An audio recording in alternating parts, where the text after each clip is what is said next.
students, myself Professor Mahesh Kumar, Assistant Professor of Sociology, Government First Aid College Mannadi, Teku District, Bidar. Dear students, in today's class I am going to discuss about sampling method. ಇವತ್ತಿನ ಅಧ್ಯಯನದ ವಿಷಯ ನಮೂನೆ.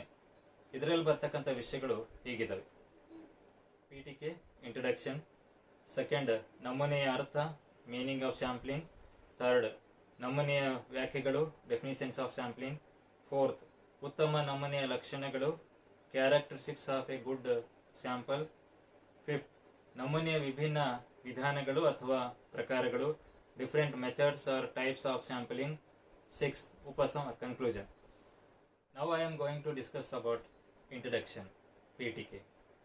Sample is also called as model. Model is a research method. ನಮೂನೆ ಅಥವಾ ಮಾದರಿ ವಿಧಾನವು ಸಾಮಾಜಿಕ ಸಂಶೋಧನೆಯಲ್ಲಿ ಉಪಯೋಗಿಸುವ ಬಹುಮುಖ್ಯವಾದ ಕ್ರಮವಾಗಿದೆ.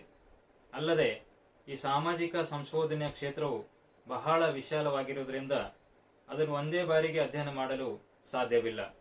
ಆದ್ದರಿಂದ ನಿರ್ದಿಷ್ಟವಾದ ಜನರ ಅಭಿಪ್ರಾಯ ಹಾಗೂ ಮಾಹಿತಿಯನ್ನು ಪಡೆದುಕೊಳ್ಳಲು ಈ ಸ್ಯಾಂಪ್ಲಿಂಗ್ ವಿಧಾನವು ಅತ್ಯಂತ ಅನುಕೂಲಕರವಾಗಿದೆ. ಜೊತೆಗೆ ಸಾಮಾಜಿಕ ಸಂಶೋಧನಾ ಕಾರ್ಯದಲ್ಲಿ ಉಪಯೋಗಿಸುವ ಈ ನಮೂನೆಯ ವಿಧಾನದಿಂದ ಸೂಕ್ತವಾದ ಮಾಹಿತಿಯನ್ನು ಪಡೆದುಕೊಳ್ಳಲು ಸಾಧ್ಯವಾಗಿದೆ. I am going to discuss about meaning of sampling. ನಮೂನೆಯ ಅರ್ಥ. Sampling is a process used in statistical analysis in which a predetermined number of observations are taken from a larger population. ಸಾಮಾನ್ಯವಾಗಿ ಸಂಶೋಧಕನು ತನ್ನ ಅಧ್ಯಯನಕ್ಕಾಗಿ ಆಯ್ಕೆ ಮಾಡಿಕೊಳ್ಳುವ ಜನಸಂಖ್ಯೆಯ ಒಂದು ಭಾಗವನ್ನು ಮಾದರಿ ಅಥವಾ ನಮೂನೆ ಎಂದು ಕರೀತಾರೆ, ಅಥವಾ ಒಂದು ಭಾಗದ ಶೋಧನೆಯನ್ನು ನಮೂನೆ ಎಂದು ಕರೆಯುವರು. One part search is called a sample. Now I am going to discuss about definitions of sampling. According to Good and Hatt, sampling is a small part of whole unit. ಅಂದರೆ ನಮೂನೆ ಎಂಬುದು ದೊಡ್ಡ ವಸ್ತುವಿನ ಸಣ್ಣ ಪ್ರತಿರೂಪವಾಗಿದೆ ಎಂದು ಹೇಳಿದ್ದಾರೆ. Now I am going to discuss about the characteristics of a good sample. ಉತ್ತಮ ನಮೂನೆಯ ಲಕ್ಷಣಗಳು. ಮೊದಲನೇದಾಗಿ ಗೋಲ್ ಓರಿಯೆಂಟೆಡ್, ಗುರಿ ದೃಷ್ಟಿಕೋನ. A sample design should be goal oriented. ಅಂದರೆ ಮಾದರಿ ವಿನ್ಯಾಸವು ಒಂದು ಗುರಿಯಿಂದ ಆಧಾರಿತವಾಗಿರಬೇಕು. ಅದು ಯಾವಾಗಲೂ ಗುರಿಯಿಂದ ಕೂಡಿರಬೇಕು. ಎರಡನೇದಾಗಿ ಪ್ರತಿನಿಧಿ ಮಾದರಿ, representative sample. A sample must be representative of population. Use of probability sampling will help to obtain representative sample. ಪ್ರತಿನಿಧಿತ್ವ ಎಂಬುದು ಉತ್ತಮ ನಮೂನೆಯ ಲಕ್ಷಣವಾಗಿದ್ದು, ಅದರಂತೆ ನಮೂನೆಯ ವಿಶ್ವ ಅಥವಾ ಜನಸಮೂಹದ ಎಲ್ಲಾ ವೈಶಿಷ್ಟ್ಯ ಗುಣಗಳನ್ನು ಸರಿಯಾಗಿ ಹೊಂದಿರಬೇಕು. ಅಂದರೆ ಎಲ್ಲಾ ದೃಷ್ಟಿಯಿಂದ ನಮೂನೆಯು ಕೂಡಿರಬೇಕು. ಥರ್ಡ್ ಒನ್, ಪರಿಪೂರ್ಣತೆ ಮತ್ತು ಅವಲಂಬನೆ, ಅಡೆಕ್ವಸಿ and dependable. An unbiased adequate sample is one which represents the population exactly. It will free from any influence that causes any differences between sample value and population value. ಅಂದರೆ ನಮೂನೆಯಲ್ಲಿ ತೆಗೆದುಕೊಂಡ ವಿಷಯಗಳು ಪರಿಪೂರ್ಣವಾಗಿರಬೇಕು. ಹೀಗಾಗಿ ಪರಿಪೂರ್ಣವಾದ ವಿಷಯಗಳಿಂದ ಇಡೀ ವಿಶ್ವಕ್ಕೆ ಸಂಬಂಧಿಸಿದಂತೆ ಸಮಂಜಸವಾದ ನಿರ್ಣಯಗಳನ್ನು ಕೈಗೊಳ್ಳಲು ಸಾಧ್ಯವಾಗುತ್ತದೆ. ಫೋರ್ತ್ ಒನ್, ಘಟಕಗಳ ಸ್ವಾತಂತ್ರ್ಯ, independence of sample unit.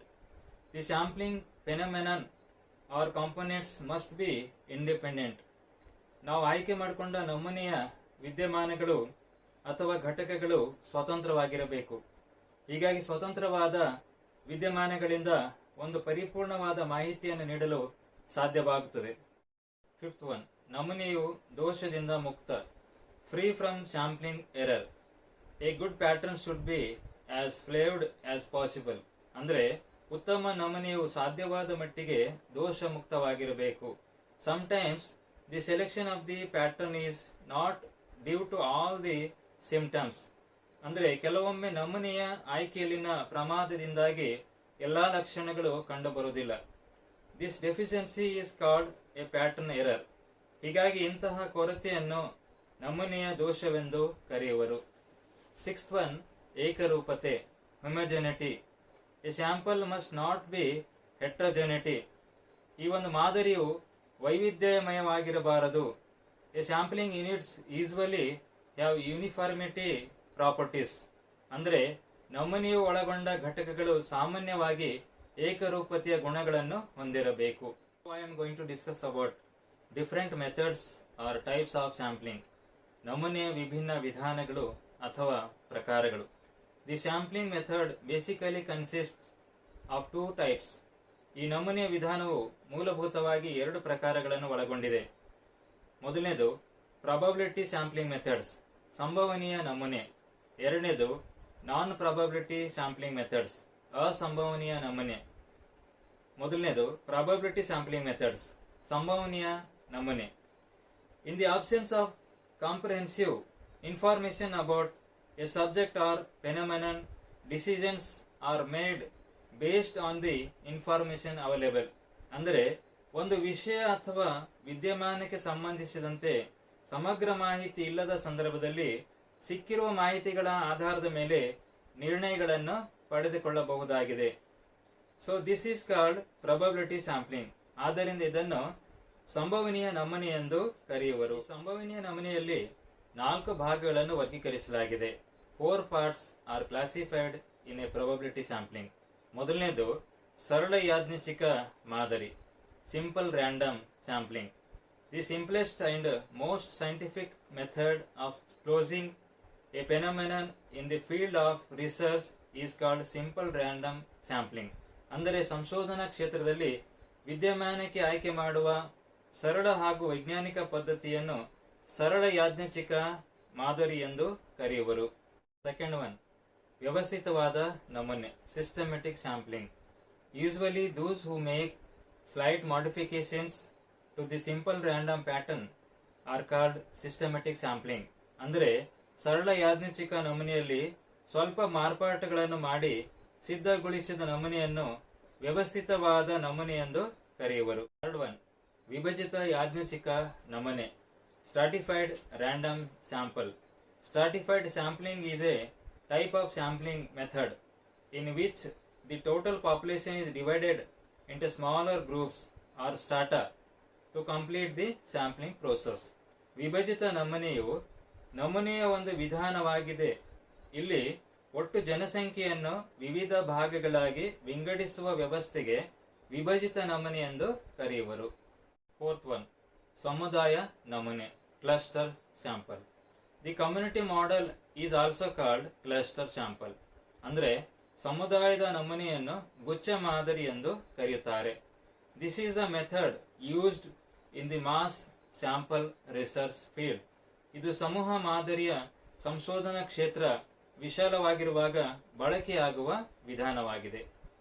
Now I am going to say about second one, non probability sampling methods, ಅಸಂಭವನೀಯ ನಮೂನೆ. When the researcher does not make a choice when using the non-probability pattern, the method of choice is called non-probability sampling. ಅಂದರೆ ಸಾಮಾನ್ಯವಾಗಿ ಸಂಶೋಧಕನು ಅಸಂಭವನೀಯ ನಮೂನೆಯನ್ನು ಬಳಸುವಾಗ ಆಯ್ಕೆಯಲ್ಲಿ ಸಾಧ್ಯವಾಗದ ಸಂದರ್ಭದಲ್ಲಿ ಸ್ವತಃ ಆಯ್ಕೆ ಮಾಡಿಕೊಳ್ಳುವ ಪದ್ಧತಿಗೆ ಅಸಂಭವನೀಯ ನಮೂನೆ ಎಂದು ಕರೆಯುವರು. Generally there are 4 types of non-probability sampling methods. ಸಾಮಾನ್ಯವಾಗಿ ಅಸಂಭವನೀಯ ನಮೂನೆಯಲ್ಲಿ 4 ಪ್ರಕಾರಗಳಿವೆ. ಫಸ್ಟ್ ಒನ್, ಕನ್ವೀನಿಯನ್ಸ್ ಸ್ಯಾಂಪ್ಲಿಂಗ್, ಅನುಕೂಲಕರವಾದ ನಮೂನೆ. It means selecting sample units. It involves selecting any sample units as per convenience of the researcher. ಸಂಶೋಧಕನು ತನ್ನ ಅಧ್ಯಯನಕ್ಕಾಗಿ ಅನುಕೂಲಕರವಾದ ಸ್ಯಾಂಪ್ಲಿಂಗ್ಗಳ ಆಯ್ಕೆಗೆ ಅನುಕೂಲಕರವಾದ ನಮೂನೆ ಎಂದು ಕರೆಯುವರು. ಸೆಕೆಂಡ್ ಒನ್, ಉದ್ದೇಶಿತ ನಮೂನೆ, purposive sampling. It is a deliberate selection of sample units that confirm to some predetermined criteria. This is also known as judgement or purposive sampling.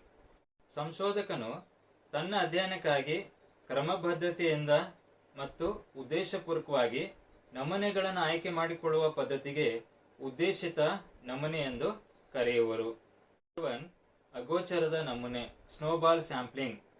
the snowball sampling method that researcher has to apply when the target group locality is difficult to trace.